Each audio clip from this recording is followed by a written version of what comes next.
ఎన్టీఆర్ జిల్లాలో పరిటాల కీలేశపురం దోనబండ కేతనకొండ ప్రాంతాలలో అక్రమ క్వారీల తవ్వకాలపై సమగ్ర విచారణ జరిపించాలన్నారు సిపిఐ జిల్లా కార్యదర్శి దోనెపూడి శంకర్. భూగర్భ గనుల శాఖ డిప్యూటీ డైరెక్టర్ వెంకటేశ్వర్లకు వినతి పత్రం అందజేశారు. ఈ సందర్భంగా ఆయన మాట్లాడారు. కంచికచెర్ల మండలంలోని పవన్ గ్రానైట్స్ మోడల్ వర్కర్స్ క్వారీలో అక్రమ తవ్వకాలు సాగిస్తున్నారని తెలిపారు. క్వారీ మాఫియాను అరికట్టాల్సిన బాధ్యత ప్రభుత్వ అధికారులపై ఉందన్నారు. సిపిఐ పోరాట ఫలితంగా central minings director Kanchikarla Ibrahimpatnam మండలంలోని క్వారీలలో తనిఖీలు నిర్వహిస్తున్నట్లు తెలిపారు.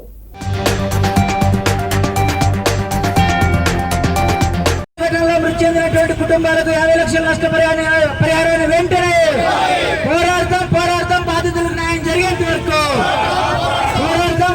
బాధితులకు న్యాయం జరిగేంత వరకు సిగ్గు క్వారీ ఘటనలో ప్రమాదాలు జరుగుతున్నా పట్టించుకునే అధికార యంత్రాంగం సిగ్గు మామూలు మధ్యలో దిగుతూ క్వారీల్లో ఘటనలు జరుగుతున్నా పట్టించుకునే అధికార యంత్రాంగం. కాపాడండి ప్రజా ఆరోగ్యాన్ని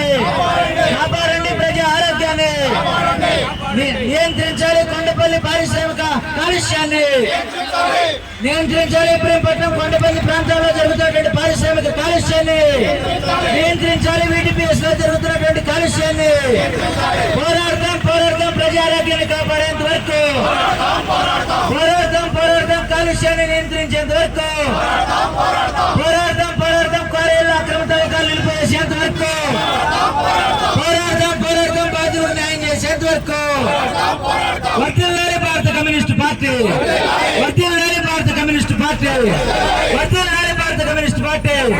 కాపాడండి ప్రజా ఆరోగ్యాన్ని.